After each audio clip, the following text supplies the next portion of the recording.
Okay, well, welcome everybody to this first instructional video on how we develop an RCI diagram. What I'm going to show you today is I'm basically going to show you how to format the boxes and the arrows and some of the different functions inside of PowerPoint that we use here at work and what you're going to be using, showing you just how to develop it. We'll have a mock incident, not a real one. And basically just to show you the flow, how this is supposed to flow. So what I've done is I've actually started one here just to save up on time. But what you want to do is you want to open up PowerPoint, okay, just like we did here. And you want to select a blank document. And through that blank document, you'll get something like this slide here where you can left click on the click to add title, and then you can delete this information that will help you get a blank sheet. Okay, so let's go up to this main sheet and we'll begin. So how do we get these boxes and how do we get these arrows? Well, what I like to do is you can use this area here, or you can use the insert tab and the shapes, and then you basically want to pick. And then when you pick, let's say that you did pick a square, you can have your crosshairs. Once you select it, we'll do another one, and then you can draw a square. You can draw it big, you can draw it small, however you want to do it. You want to do this by left click and you hold down. Okay, you let go, then it stops. If you do that, then you can adjust it just by touching some of these little circle deals, and then you can adjust it by holding down the left your left part of your mouse. All right, now if you get a blue box, it's fine, it's not a big deal. You go to shape fill, go to the white one, and then outline it with black. Shape outline, shape effects. Okay, we don't use any of these typically. And then the shape fill again, okay? And then you can adjust it. All right, so let's say that you wanted to insert some text inside these boxes. You want to right click inside the box and then edit text. You'll get a deal that says, 18 font. I like to use 12 or 11 or 10. And then you want to make sure that your font has a color, and that's where you can find the font color in this area here. Black, blue. We always use black. That way we can see it. And then you can type in, first aid or whatever the case may be. Okay, easy enough. So what we'll do is we'll delete that. And let's just pretend that we did move this box. It said first aid down here. And we started out with the primary effect, right? Because we want to start out with what actually happened.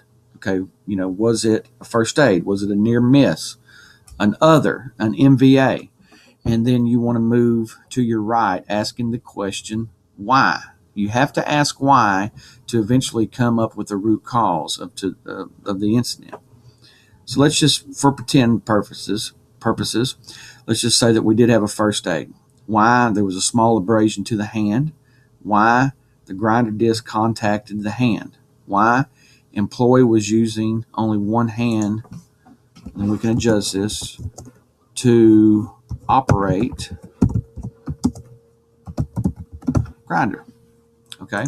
Now, these arrows are just like the boxes. You want to draw them, and then you can change the color. Let's draw one real quick.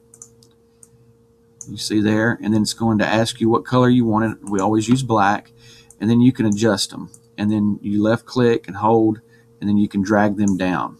Okay, so let's just go back here. The employee was using only one hand to operate the grinder. Now let's just say that there are several reasons why to that. Okay, you want to go back to insert and not use an arrow, but use a line.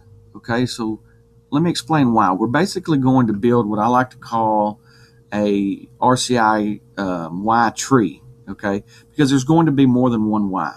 If there's more than one Y, you want to use just a line, and then you're going to change it just like you did with the arrow in the box to black, and then move it down. Insert again, and then we're going to draw it like this, up and down. Change it to black, and then we'll move the arrows because there's going to be more than one Y to this question. And and this will complete the tree. Okay, and what this does is it gives you a better understanding because of all the different whys to this question. In this case, we'll just make up 2 reasons. Employee was using only one hand of the grinder. After we interviewed him, let's just say that he was improperly trained.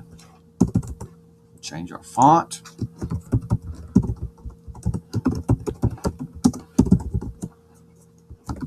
Employee was improperly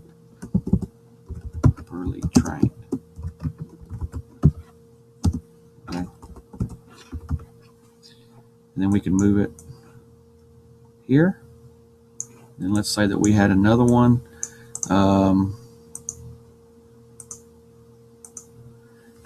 Why was employee using only one hand? Let's say less than adequate. We use acronyms a lot. Less than adequate instruction from supervisor. Or in this case, let's just say he was a new employee from buddy or work partner. Okay. So let's say that he didn't make sure that he was helping him out with that. So you get the idea. Now this is just, like I said, this is just a mock incident. These can go different ways, but what you want to do is you want to go to where you cannot go any longer. So, there's a why to why he wasn't trained. What was the breakdown there? What was the breakdown with the work partner? And you want to run all that out. And then if there's one thing that you can take out that wouldn't have caused the incident, okay, you got to take out one thing. That's the root cause. And then generally what I like to do is I like to draw a circle, and you can change the color of these the same way as you did earlier with the boxes. It'll give you this here shape fill, and the outline. And let's say that he was just improperly trained. Let's say that that's our root cause. You will get these connectors, and then you can draw it here. Right click, edit text. And then this is your root cause. Okay, easy enough. So if you need any help, please feel free to give us a call.